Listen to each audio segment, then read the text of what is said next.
Most homes don't fail because of price. They fail because of perception. Two homes can be listed at the exact same price in the exact same market with access to all the same buyers. One of them sells in 3 days with multiple offers while the other one sits for months on end and eventually gets lowballed. The same market, the same buyers, but completely different outcomes. The difference is just perception. Most houses don't fail because of price. Buyers don't buy homes logically. They buy based on how a house feels compared to everything else they've seen. And whether they realize it or not, every buyer is stacking your home against the competition in their head. That's what I call the perception stack. And there are 4 pillars to the perception stack. We have condition, presentation, availability, and price. And price is last on purpose because price doesn't actually create demand. Perception is what creates demand. And we talk about perception stack, everything starts with condition. Condition is really the foundation of everything, but not the way that most sellers think about it. It's not whether the house is technically livable or whether you feel like it's in great shape. It's really about how much work the buyer thinks they're signing up for. Buyers almost always exaggerate condition issues in their head. A 15-year-old roof that you think is new quickly becomes, I'll need to replace this immediately. Or dated flooring that turns a house into a whole remodel in the buyer's head.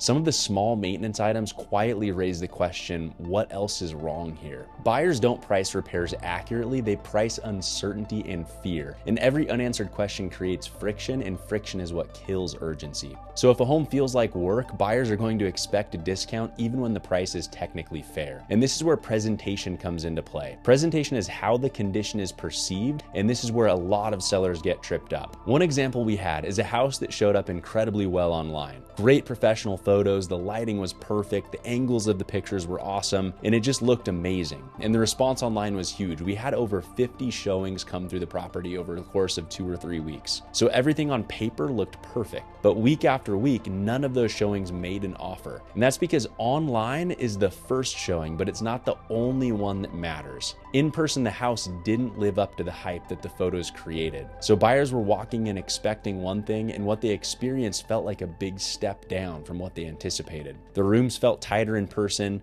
the finishes felt more dated than they appeared online, and little condition issues that didn't show up in pictures became obvious once buyers walked through the front door. Nothing was really bad enough to scare people away completely, but there was enough friction to stop them from falling in love. Buyers left saying, it's fine, but I want to keep looking. And the gap between the expectation and the reality kills the urgency and motivation of those buyers. Presentation doesn't make a bad house good, it makes a good house feel worth competing for.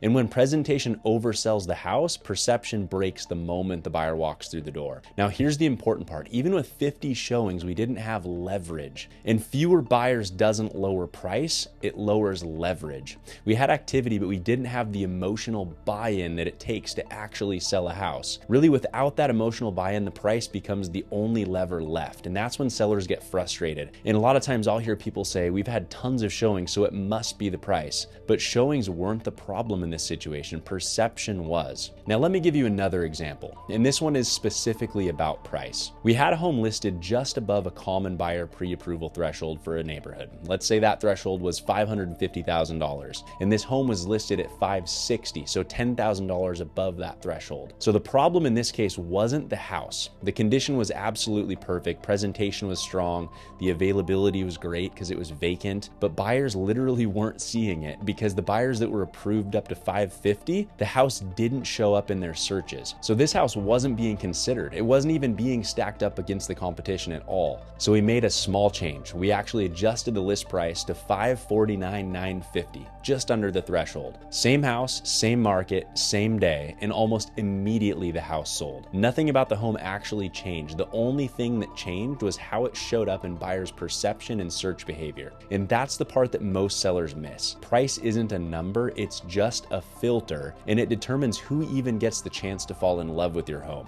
Only after condition, presentation, and availability are aligned does price actually work the way sellers expect it to. Unfortunately, this is where most sellers start instead of where they finish. Price doesn't protect your equity, demand does, and price is just the scoreboard. When condition is weak, presentation's misaligned, or availability becomes restricted, price becomes the only lever that a seller has. And that's why price reductions feel so painful. You're compensating for decisions made earlier in the process when they could have been fixed. But when the first three pillars are strong, everything changes. Buyers compare your house to worse options, and the price actually feels justified. That's when we see urgency increase, competition show up, and that competition is what pushes the price up. Not hope, not optimism, and not waiting for the market to catch up to you. I see this pattern all the time. Two similar houses in the same neighborhood listed at the same price. One sells immediately, the other one sits. The one that sells has clean condition, strong presentation that actually matches reality, it's easy to get into, and the price aligns with the buyer's perception. The one that sits looks great online but disappoints in person, or sits just outside the buyer pool with the same price attached to a very different experience. You don't price a house, you build a perception. Price is simply the reflection of that perception. And if your home isn't selling, don't immediately ask, how much should we drop the price? Ask instead whether the condition is creating doubt, whether the presentation is creating desire, or whether the availability is making it easy for buyers to say yes, and whether price is positioning the home to even be seen or show up on a search filter. So fix the stack first. When you do, price starts working for you instead of against you. And if you're thinking about selling and you want to know which pillar is hurting you the most, where you're leaking equity, and how to position your home to actually create demand, that's exactly what I do. So reach out, because the market doesn't punish homes, buyers punish poor perception.